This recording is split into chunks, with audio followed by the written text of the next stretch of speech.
dnešním večeru pěveckého oddělení, ve kterém uvidíte ukázky z předmětu, který se nazývá takovým dlouhým názvem Základy operního herectví.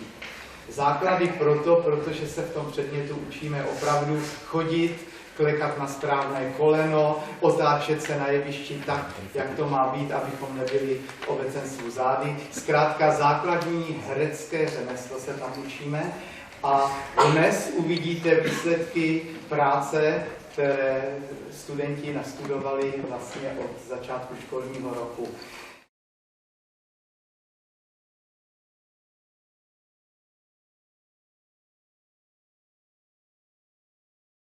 Wolfgang Amadeus Mozart.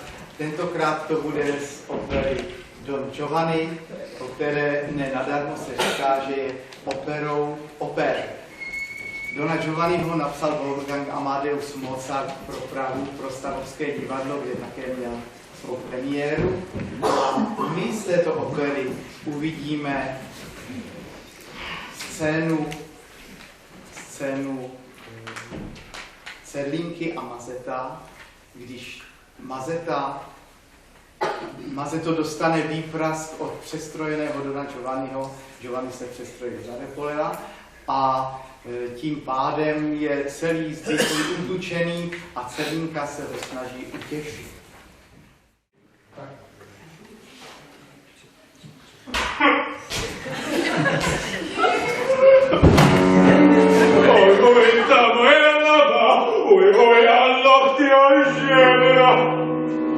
Mně se zdálo hlasu, snad není to Mazeto. Marcelino, Celinko moje, Co se stalo? ten lotras, ten panský poklopený zlámat dětský kosti. Kdy ti to bolí? Zde, A potom? zde, až ještě zde. A pak už nikde jinde. Což pak není toho dost, tuhle ruka a tuhle noha.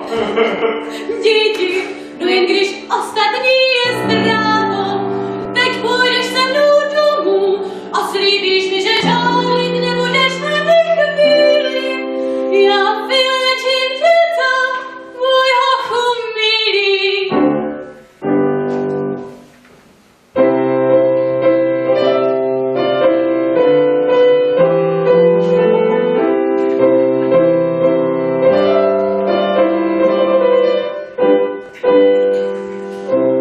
We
takhle zvládali, protože přece jenom jsme banda zpěváků a některé věci se nám jako nestačí říkat jednou, že jo, a je to takový těžký s náma. Ale vy jste to zvládli a za tu energii, kterou jsme vám vzali, tak vám ji tady v menším vracíme. Abyste si osladili život. Prosím.